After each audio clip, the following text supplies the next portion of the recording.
이제 핵심 포인트만 몇 가지 말씀을 드려볼까 합니다. 첫 번째, 자신의 혐의에 대하여 부과한다. 내가 쓴 것도 맞고 자신이 사주한 것도 맞다라는 부분에 대해서 김 회장, 그러니까 김성태 회장을 기준으로 볼 때 두 가지가 섞여 있는 것으로 보여진다. 이때 자신이 직접 한 행위와 사주받은 행위가 동시에 일어났다라고도 보여질 수가 있다. 사주를 받았다라고 한다라면은요. 그런데 검찰 측 주장은 김성태 회장이 네가 보낸 거야. 사주를 받은 거야. 아니죠. 사주를 받았지만 과실을 본인이 먹었다라는 것을 바꿔서 생각하면 자신이 직접 주고 사주도 받았을 수 있다라는 부분을 검찰 측은 전혀 이해하지 못하고 있는 상황이다라는 것입니다. 즉, 타이밍이 동시다발적으로 일어날 수 있는 것에 대해서 생각이 어려웠던 것으로 보여진다라는 것입니다. 어떤 부분에 대해서 정확하게 해야 된다라는 것에 이제 이 부분에 그러니까 정확하게 해야 한다라는 착오가 발생한 것으로 보여진다. 앞의 말만 봤을 때 자신이 모두 직접 저지른 행위에 대한 진술만 있다. 하지만 뒷부분으로 갈수록 교사 부분으로 바뀌어 가고 있다라는 점을 볼 수 있습니다. 이 부분 때문에 이 사건은 이제 사실상 많이 꼬인 것으로 보여지고 있는데요. 그래서 사건을 이제 김성태 회장의 행위이냐, 이제 이재명의 교사에 의한 것으로 나가냐, 이렇게 나뉘어지는데요. 하지만 이제 저는 이 부분에서 제3의 가능성도 있다라고 보여진다. 수사관들은 항상 제3의 가능성을 항상 염두에 두고 수사를 해야 맞습니다. 그런데 왜 현재까지도 과거의 수사 방식 수준에서 머물러 있는지, 아니면 알면서도 안 하는 것인지 이해할 수 없는 부분이자 의문이 든다라는 것이고요. 두 번째로는 왜 하필 그때 이익이 발생하느냐. 김 회장과 이화영 부지사의 의견이 맞설 때에는 주변 사람의 확인이 제일 중요하다라는 것입니다. 서로 진술이 맞서는데 누구의 말만 들을 수 없는 것이고 이해관계가 없는 국정원 직원인 경우에는 이 사건으로 발생되는 여러 가지 경우로 봤을 때 대북 송금 사건이 성사가 되든 안 되든 이해관계가 없습니다. 국정원 직원의 증언은 기본적으로 신뢰할 만한 증언입니다. 그러니까 이 증언도 상당히 중요한 부분인데 왜 이 증언이 상당 부분 없어졌는지 이상하다라는 것입니다. 계속되는 쟁점은 과연 뭘 믿고 사주했느냐. 이 부분을 강조하면서 양쪽 주장이 평행선을 그리면서 달려가고 있는 상황이다.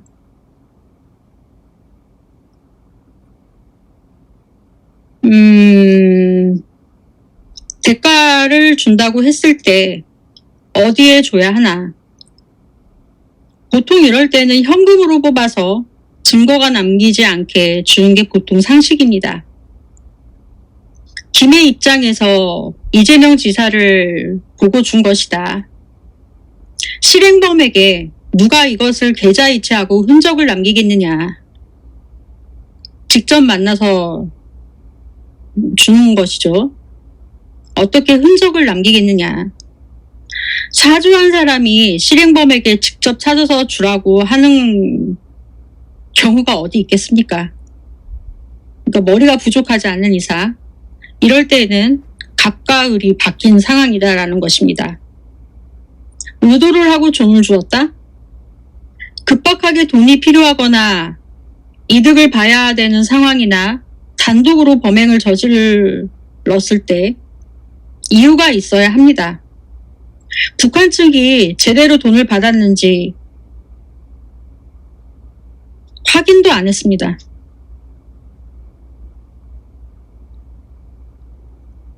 수사 초기에 피고인 김 씨에 대해 이 부지사에 의해 행위한 것이라고 진술을 하게 됨에 따라 단독 범행의 가능성이 배제되어 단독 범행을 가정한 사례의 동기에 대해서는 전혀 수사가 이루어지지 않아 그 동기를 추단할 만한 자료를 거의 찾아볼 수가 없다라는 것입니다.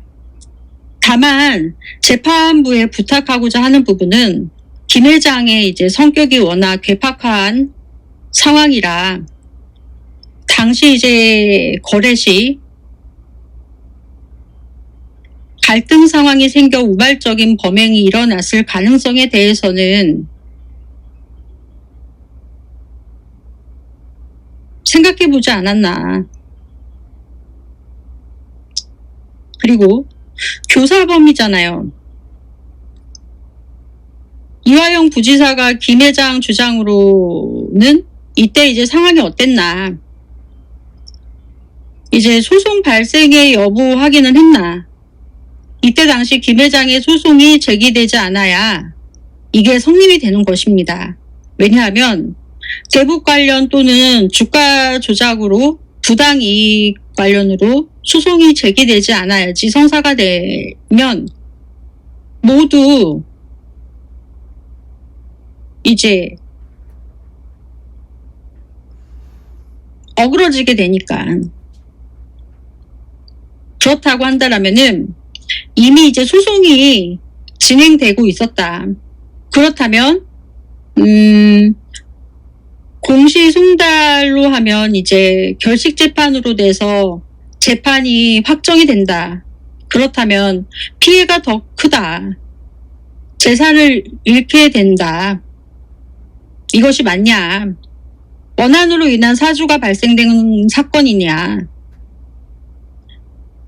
뭐 이렇게 해서 설명이 가능하지만 거기에는 너무 사건 처리가 교사범에게 하는 행동이 무슨 기계적으로 하는 행동 같아서 이게 뭐지라는 생각까지 들 정도라는 것입니다.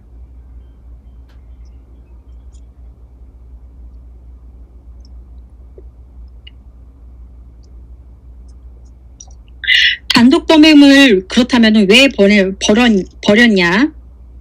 재판부는 이때 정확히 이야기를 해 주어야 하는 것이 맞습니다. 단독 범행의 가능성과 동기 등을 수사하지 않았기 때문에 재판부는 판단할 수가 없다라고 판단을 내려야 맞다라고 보여진다라는 것입니다. 역으로 생각해보면 단독으로 저질렀을 가능성, 일종의 강도 같은 것입니다. 예를 들면 북한 관계자가 이제 지랄지랄 하니까 실제로 김 회장이 지니고 있는 돈도 있고 뭐 이렇게 빼놓은 것도 있어요. 예를 들면 그걸 꾹꾹학 동기가 되는 거죠. 왜냐하면 이놈은 완전 범죄자니까. 근데 다음에 어떻게 했냐? 그 다음에 사실 이제 보통의 강도 같으면 튀어야 합니다. 그 돈을 갖고. 근데 돈을 꼬박꼬박 받고 통장도 받고 있고 갖고 있으면서 이랬단 말이에요. 이 강도놈은. 그렇다면 이 김 회장이 돈을 받았던 이유가 무엇일까? 쌍방울 본사에는 뭐라고 얘기를 했을까? 또는 김 회장이 이화영 부지사에게 뭐라고 얘기를 했을까? 여기서 이제 중요한 부분입니다. 대통령, 이제 당시 문재인 대통령 정부잖아요. 그러니까 문재인 대통령 측근 관계자가 통일부죠. 또는 뭐 이제 민정수석이 될 수도 있고 뭐 이제 국무총리가 될 수도 있고 기타 등등입니다. 하여튼 문재인 정부 대통령 측근 관계자가 그러는데 대통령님이 대북 관련 사업에 이재명 경기도지사가 끼는 게 싫대요 라고 이렇게 이야기를 하면서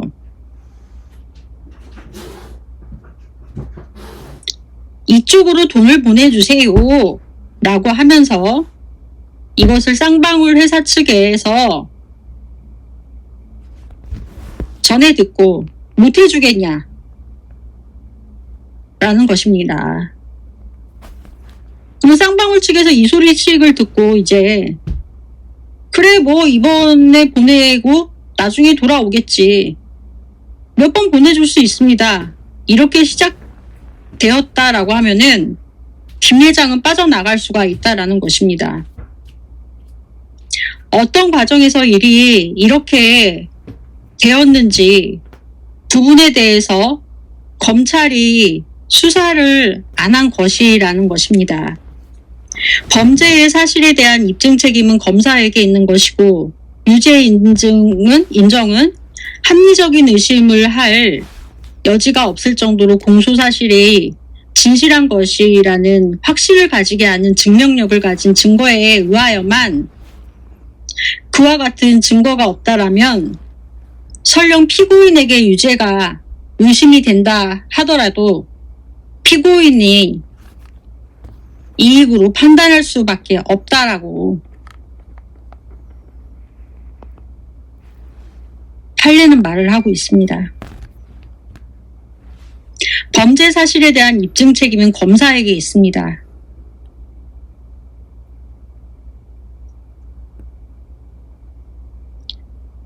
그러니까 봤을 때 대통령 측근에게 대북 관련 사업에 이재명 경기도지사가 끼는 게 싫대요. 이렇게 말을 하면서 이간질했던 사람이 김성태 쌍방울 회장일 것이다. 그 얘기를 하면서 쌍방울 회사 측에 전화를 걸어 돈을 보내라 라고 했다는 것입니다. 쌍방울 임원은 그 소식을 받고 그래 뭐 이번에 보내고 나중에 돈 돌아오겠지. 못 돌아올 게 뭐가 있겠어.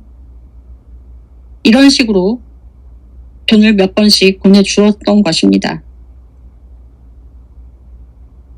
이렇게 되면 김 회장은 빠져나갈 수 있습니다. 이건 이제 단순 범죄였을 때는 그렇습니다. 그렇지만 이거를 뒤집을 수 있는 사건의 예가 하나 있습니다.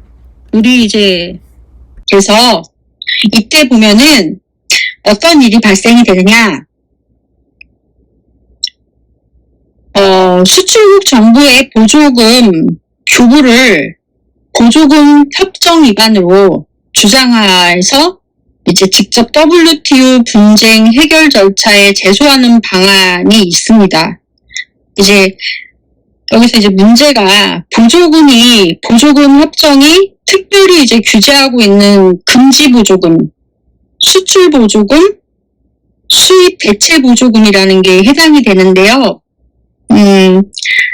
수입국 정부가 주장하는 상황이라면은 보조금 협정이 제3부가 적용이 됩니다.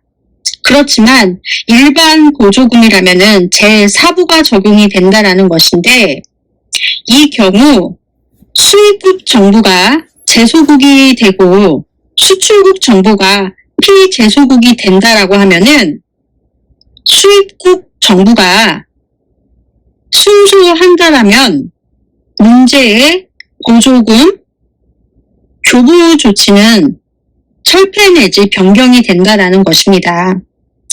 원래 이제 보조금 협정 제4부에는 허용 보조금이 제시되어 있었습니다. 시류되어 이제 1999년 이제 말의 종류가 되었어요. 그런데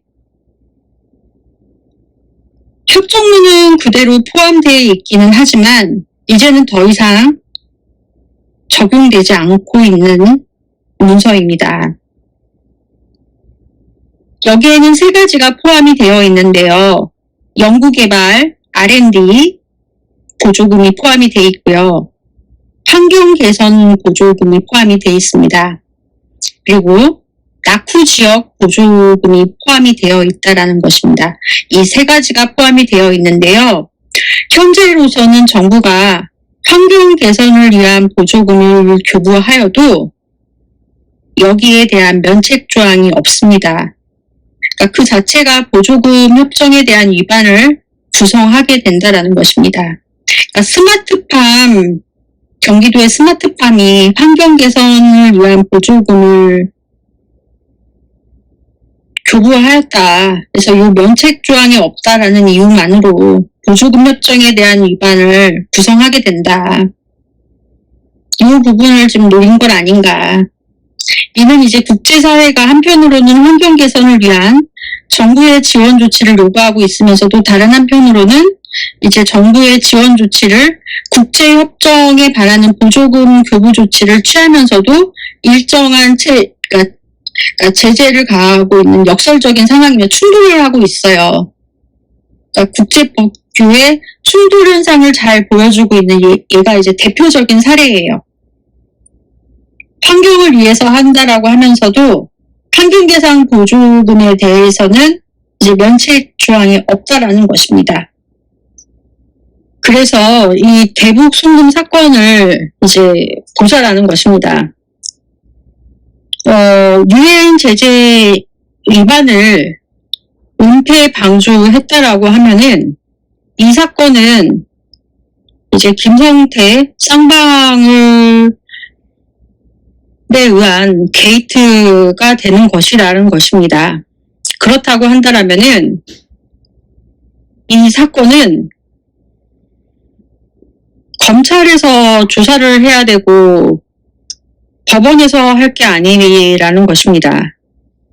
국회 외교통일위원회 등 상임위를 열어서 국회 차원에서 상황과 대책을 점검해야 될 필요가 먼저라는 것입니다. 또한 언론들도 정부의 방치 가운데 이제 은폐 의혹에 관한 사실이 있다라고 한다면은 그러니까 검찰의 주장대로라면은요. 정부의 국정원도 알았고 국정원이 알았다라고 하면은 대통령도 알았다라는 것 아닙니까? 그러면은 정부가 방치를 하고 은폐했다라는 의혹이 있다라는 것인데 그렇다라고 하면은 그에 관한 사실이 있다라고 하는 것인데 세컨더리 보이콧, 즉 제3자 제재 등의 미국의 독자 제재 우려 등이 제기되어야 하는 것이 맞다. 근데 어느 한 군데도 없다라는 것입니다. 표적을 잘못 골랐다라는 것입니다. 유엔 결의 위반 주체는 국내 수입 법인 3곳이다. 대한민국 정부는 유엔 결의 위반 사례를 적발해 필요한 조치를 취한 제재 결의 이행 주체입니다.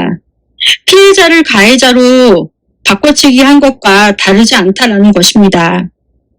사실관계와 맥락을 의도적으로 무시한 정치 공세입니다.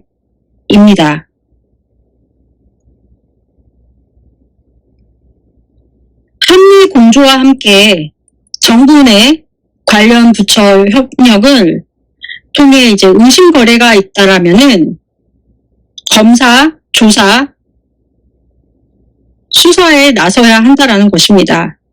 이 같은 발표가 수사 중간에 따른 사법 조치에 앞선 행정 조치가 먼저인데 이 부분에 대해서는 발표된 바가 전혀 없다라는 것입니다.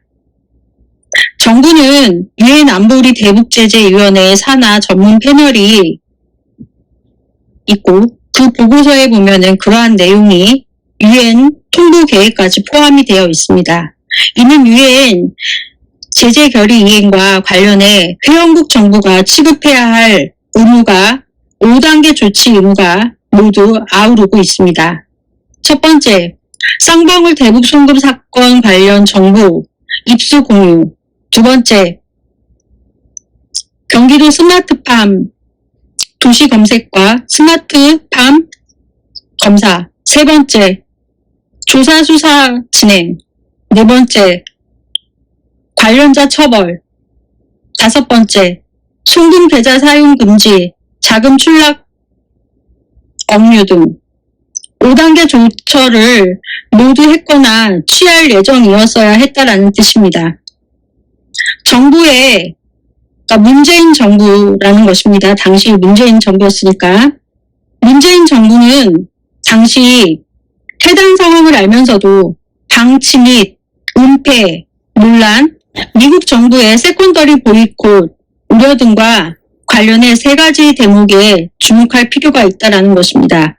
첫 번째, 지금까지 쌍방울 송금 관련 사례가 국내에 확인되지 않았다. 둘째, 북한의 잇단 핵실험, 장거리 미사일 시험 발사로 또한 언론들도 정부의 방치, 은폐 의혹에 관한 사실이 있다라고 한다면은 이러한 의혹에 대해서는 해명할 필요가 있다라는 것입니다. 사실만 등장한다고 하여 마치 이재명 대표가 사실과 다른 말을 한 듯이 보도했습니다. 그리고 한국일보는 2024년 6월 17일 장일철 칼럼에서 이 대표 어따 대고 애완견인가라는 칼럼 제목하에 SBS 기사를 인용하며 이 대표는 검찰의 범죄 사실 적시를 짐짓 재판부의 판시라고 둔갑시켰다고 주장했습니다. 그러나 이는 판결문의 기본도 모르는 주장으로 오히려 너무나도 기본적인 상식이어서 모르고 보도했다기보다는 의도적으로 악의적인 허위 보도를 한 것이 아닌가 하는 의심마저 듭니다. 안부수 1심 재판부는 판결문 3쪽, 4쪽에서 범죄 사실이라는 제목하에 다음과 같이 판시하고 있습니다. 즉, 피고인은 평소 북한과의 대북 사업에 우선적 참여 기회라는 이건뿐만 아니라 계열사가 대북 관련 테마주, 수혜주로서 주가 상승의 이익을 누리던 김성태, 방용철과 함께 본격적으로 대북 사업을 추진하기로 마음먹고 피고인 김성태, 방용철 등은 향후 북한으로부터 AB 개발 사업 등 쌍방울 그룹의 주가 부양에 도움이 될 만한 사업에 대하여 우선적 협상권을 확보하기 위하여 쌍방울 그룹 김성태가 마련한 자금을 환치기 방식이나 현금 소지 중국 출국 등 다양한 방법으로 밀반출한 다음 조선노동당이나 그 산하기관인 조선 아시아 태평양 평화위원회 및 소속 주요 간부들에게 조선노동당에 대한 대북사업 로비자금 또는 이행보증금 등 명목으로 지급하기로 계획하였다고 기재하고 있습니다.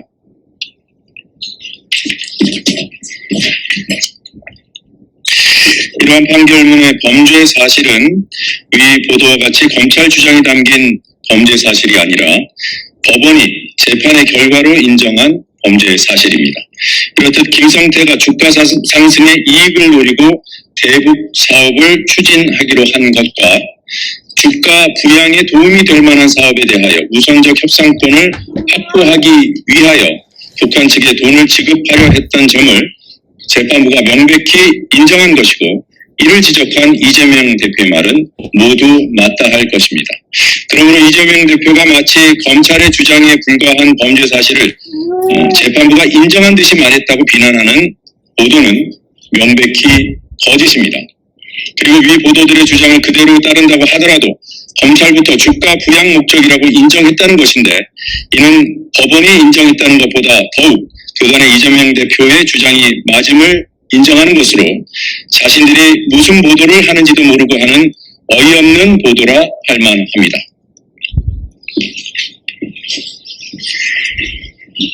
한편 위 SBS는 오일이라는 표현을 쓰면서 재판부는 지난 2018년 12월 김성태가 중국에서 만난 북측 인사에게 경기도가 지원을 약속한 스마트팜 비용 50억 원을 대신 내주겠다고 말한 것이 인정된다고 적시했다고 하면서 마치 대북송금이 쌍방울의 주가 보양 목적이 아닌 방북 비용 대납이라고 명시적으로 판결한 듯이 보도하였습니다. 그리고 위 칼럼에서는 재판부가 대북송금의 경기도 관련성을 인정한 대목을 쏙 뺀 채 사실을 교묘히 호도한 셈이라고 하였습니다. 아마 위 SBS 보도 한국일보 칼럼은 안보소 1심 판결문 중 김성애로부터 경기도가 예전부터 북한에 낙후된 협동 농장을 AD 농장, 일명 A로 개선할 수 있도록 지원해 준다고 하였는데 아직까지 아무런 지원이 없다. 그러니 쌍방울그룹이 경기도를 대신하여 A 비용 50억 원을 지원해달라는 취지의 제안을 받고 수락하여 피고인 김성태, 방유철 등은 북한 조선노동당으로부터 대북사업을 추진할 수 있는 기회를 얻기 위해 북한 조선노동당 또는 그 산하기관인 조선아시아태평양위원회에 위 AD 농장 개선 비용을 대신 지급하는 방안도 함께 모색하였다는 부분을 근거로 주장하는 것으로 보입니다. 그러나 위 내용도 SBS의 보도와 달리 판결문 중 구체적 범죄 사실에 기재된 내용이 아니라 기초 사실에 기재된 것이고 더욱이 그 취지는 경기도를 위해 대납한 것이 아니라 쌍방울의 대북 사업을 추진할 수 있는 기회를 얻기 위해 즉 쌍방울을 위해 지급됐다는 것입니다.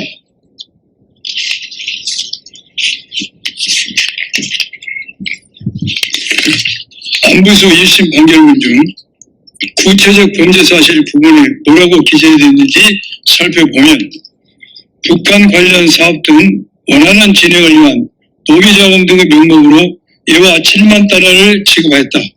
쌍방울 그룹이 2019년 1월 17일경 피고인의 주선으로 조선아시아태평양위원회와 경제협력 관련 합의서를 작성해 대자 향후에도 대북사업을 우선적으로 협의할 수 있는 지위를 부여받기 위하여 조선아시아태평양위원회에 유화를 추가로 지급하기로 모의하였다고 기재되어 있을 뿐입니다. 안보소 2심 판결문 27쪽을 보면 피고인 안보소에게는 아래와 같은 이유에서 2018년 12월 26일 당시 북측 관계자에게 노비자금 명목으로 돈을 지급할 동기와 필요성이 충분히 있었다고 보인다 했습니다. 그리고 판결문 29쪽에는 피고인 안보소는 대북 중개업자로서 자신의 지위를 북한 당국으로부터 재차 확인받아 이를 더 공고히 하고 향후 대동강 맥주 사업, CH 사업 등 북한 관련 여러 사업들을 추진하면서 미리 북한 당국의 협조를 구하는 것 등에 대한 대가로 조선아시아태평양위원회 위원장인 AK에게 금전을 지급했다고 범위 상당하다고 판단했습니다. 안보소 1심 재판부는 안보소와 쌍방울이 대북 사업의 우선적 참여 기회라는 이권과 대북 관련 대마주, 수혜주로서 주가 상승의 이익을 누리고 북한 측에 돈을 주었다고 판결한 것입니다. 이화영 1심 재판부 수원지법 형사 11부 신진욱 판사는 동일한 사건에 대해 같은 법원과 상반된 결론을 내놓은 것 또한 사실입니다. 안보소 1심 판결문 어디에도 경기도의 스마트팜 사업비 대납이라거나 이재명 대표 방북비용 대납이라는 내용은 없습니다. 누가 교묘하게 사실을 호도하는 것입니까? SBS와 한국일보는 대답해 보십시오. 경고합니다. SBS와 한국일보는 보도 내용을 조속히 바로잡기 바랍니다. 또다시 이런 가짜뉴스를 양산한다면 그땐 경고에 그치지 않을 것임을 명심하시기 바랍니다. 2024년 6월 20일 더불어민주당 정치검찰 사건 조작 대책단 일동. 김성태 쌍방울 회장을 비롯한 공범들을 수시로 모아놓고 진술을 짜맞추는 일종의 진술 세미나를 벌인 정황을 보도했습니다. 이 자리에 직접 참석한 쌍방울 임원은 뉴스타파에 당시 상황을 모두 털어놨습니다. 강용철 부회장도 있었고 김성태 회장도 있었고 여러 사람이 같이 있었는데 그때 당시 안부수 회장이 그때 그 자리에 있었고 그때 그 따님이 있었던 걸 제가 알고 있고. 예. 그게 1313호 검사실. 저는 제가 들어왔던 데가 그 유리로 돼 있는 방 있잖아요. 밖에서는 보이고 안에서 밖으로 볼 수 없는 방. 예, 거기에 제가 주로 갔던 걸로 알고 있어요. 저는. 그 영상 녹화 조사실인가요? 예, 맞아요. 그게 그런 것 같아요. 대북 송금 사건의 핵심 쟁점은 김성태 쌍방울 그룹 회장이 북한에 800만 달러를 무슨 목적으로 보냈는가입니다. 검찰은 이 돈이 2019년 당시 이재명 경기도지사의 방북을 위해 쓰였다고 했지만 이화영 전 경기도 평화부지사와 이재명 민주당 대표는 김성태 회장이 자신의 대북 사업을 위해 쓴 돈이며 송금 사실도 몰랐다는 입장입니다. 법원은 검찰 측 주장이 맞다고 보고 이화영 전 부지사에게 징역 9년 6개월의 중형을 선고했습니다. 김성태 회장과 방용철 부회장 그리고 안부수 아태평화교류협회 회장의 일치된 진술이 이번 판결의 주된 근거였습니다. 그러나 뉴스타파는 쌍방울 그룹이 안부수 회장의 딸에게 주택을 제공하고 검찰이 압수했다 돌려준 안 회장의 휴대전화를 쌍방울 측이 가져간 사실을 보도했습니다. 이에 더해 안부수 회장이 검사와 거래를 했다는 내용이 담긴 카카오톡 메시지와 검찰청에서 안부수 부녀가 불법적으로 면회를 한 정황을 추가로 공개했습니다. 재판부가 판결의 근거로 삼았던 안부수 회장의 진술이 쌍방울의 금품 공여와 검찰의 편의 제공으로 오염됐을 가능성이 구체적으로 드러난 겁니다. 이런 가운데 뉴스타파는 쌍방울의 대북 사업 계획서를 직접 작성하는 등 사건에 깊숙이 관여한 임원으로부터 의미 있는 증언을 추가로 확보했습니다. 이재명 경기도지사의 방북 비용을 쌍방울이 대신 내준다는 얘기는 전혀 들은 사실이 없는데 검찰이 무리하게 몰아갔단 겁니다.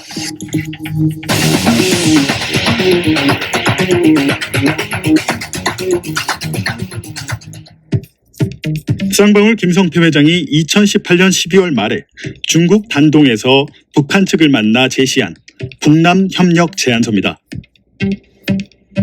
문건 2쪽에 모두 5개의 지원 사업이 기재됐는데 두 번째로 협동농장 지원 미화 300에서 500만 불 지원이라고 적혔습니다. 검찰은 이 대목을 근거 삼아 쌍방울이 경기도가 북한에 약속한 스마트팜 비용을 대신 내주기로 한 것이라고 봤습니다. 그러나 이 제안서 작성에 관여한 쌍방울 임원은 경기도의 스마트팜 비용을 대신 내주기 위해 만든 조항은 아니라고 말합니다. 그러면 예를 들어 김성태 회장이 예.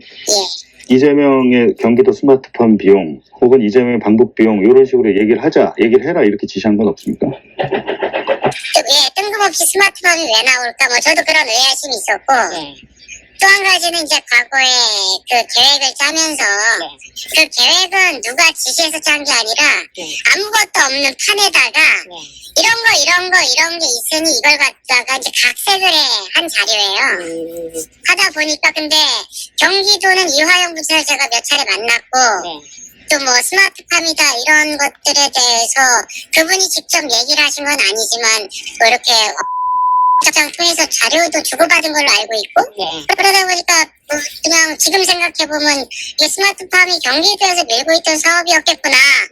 그래서 이게 들어갔나? 요 정도의 생각밖에 없었던 거예요. 그러다 보니까 이제 계속 뭐 윽박 지르게 되고 조사를 하다 보면 거기에 맞춰져 가는 거죠. 진술 자체가. 근데 사실 좀 명확한 부분은 없어요. 정리하면 쌍방울이 사업 제안서를 만들 때 이화영 전 부지사가 도움을 줬지만 경기도의 스마트팜 대납을 위해 협동농장 항목이 들어간 건 아니란 겁니다. 하지만 검찰의 계속된 압박에 사실과 다른 답변을 하기도 했다고 합니다. 자료에는 이제 스마트팜 계획이 나와 있고 하다 보니까 미리 몰고 가는 거죠. 뭐 조사를 받다 보면은 이게 그거 아니냐. 뭐 그런 것 같습니다. 이게 경기도 스마트팜의 뭐 지원 사업이고 이건 경기도를 대납이다. 뭐 이런 부분들에 대해서는 좀 뭐 사실은 저도 회의적이죠. 그런 부분을 들어본 적은 없기 때문에. 좀 검사가 그렇게 진술하도록 뭐좀 네. 하거나 몰아간 그런 경향이 있었나요? 아침에 10시에 가면 거의 새벽에 거의 대부분 그랬었어요. 심하게. 그래서 처음에 받았을 때 한 3-4차례 정도는 막 고강도 수사였죠. 그때는 이제 뭐 쌍방울을 뭐 갈아 마실 듯이 조사를 할 때였었어요. 검찰 수사 초반에는 쌍방울의 대북 사업을 이용한 주가 조작 질문이 많았습니다. 하지만 김성태 회장이 체포된 뒤 주가 조작 질문은 갑자기 사라졌다고 합니다. 처음에 뭐 주가 조작 이런 것도 많이 했던데요, 처음에는. 네, 그런 부분들에 대해서 진술 뭐 조사가 많았었던 거고요. 의도가 그런 거 아니냐. 그래서 이제 그렇게 진술했던 부분들인데 나중에는 뭐 검사도 뭐 머리가 있고 뭐 그렇게 말을 바꿔서 하기가 힘드니까 그런 것들은 뭐 교묘하게 주가 조작 얘기가 싹 사라졌어요. 그래. 검찰 수사 기록 제가 보니까 주가 부양 의도. 너무도 명확했고 회사 입장에서는 그럴 수도 있지 않나요? 직원들 입장에서는 그런 생각들을 당연히 할 수밖에 없었겠죠. 근데 뭐 또 다른 뜻이 뭐 품은 뜻이 있어서 그런지 모르겠는데 글쎄요. 실제로 뉴스타파가 확보한 검찰 수사 기록에는 회사의 주가 부양을 언급하는 임직원들의 진술이 다수 등장합니다. 주식 토론방에 댓글을 많이 적어야 주가 상승에도 도움이 된다고 생각을 해서 저희에게 수시로 댓글을 작성하라고 지시를 하였습니다. 결국 김성태의 목적은 대북 사업의 공시를 통해 나노스 주가를 부양할 의도였던 것으로 보이는데 어떤가요? 네, 맞습니다. 누가 봐도 그런 의도였다고 생각됩니다. 쌍방울 임원은 그룹의 주가 부양을 위해 대북 사업을 펼친 게 맞다면서 이재명의 방북 비용 300만 달러 대납은 수사 과정에서 처음 들은 얘기라고 말했습니다. 사실 진술할 때도 그렇죠. 그런 의도가 없으면 회사가 그렇게 모험을 하지 않았겠지 않느냐. 뭐 추정도 하겠지만 상당 부분 사실 그런 부분들은 없잖아. 있지 않겠냐라는 생각을 했던 거예요. 그러니까 그렇게 진술을 했던 거였을 거고요. 근데 뭐 이재명 대표 대납 관련해서는 사실 들은 바가 없어요. 뭐 그분하고 무슨 회사가 뭐 연계고리가 있다 뭐 이런 얘기는 못 들었고. 쌍방울 대북 사업에 깊숙이 관여한 핵심 임원이 쌍방울이 북측에 건넨 800만 달러는 경기도나 이재명과 관련이 없고 회사의 주가 부양 목적이었다고 폭로한 겁니다. 검찰은 김성태, 방용철, 안부수 등 3인방의 일치된 진술을 주요 증거로 내세웠고 법원도 이를 인정했습니다. 하지만 검찰은 수사 방향과 다른 진술을 한 임직원들은 법원에 증인으로 부르지 않았습니다. 뉴스타파는 검찰이 법원에 제출한 수사 증거 기록에서도 수많은 모순점을 발견해 분석 중입니다. 뉴스타파 봉지욱입니다.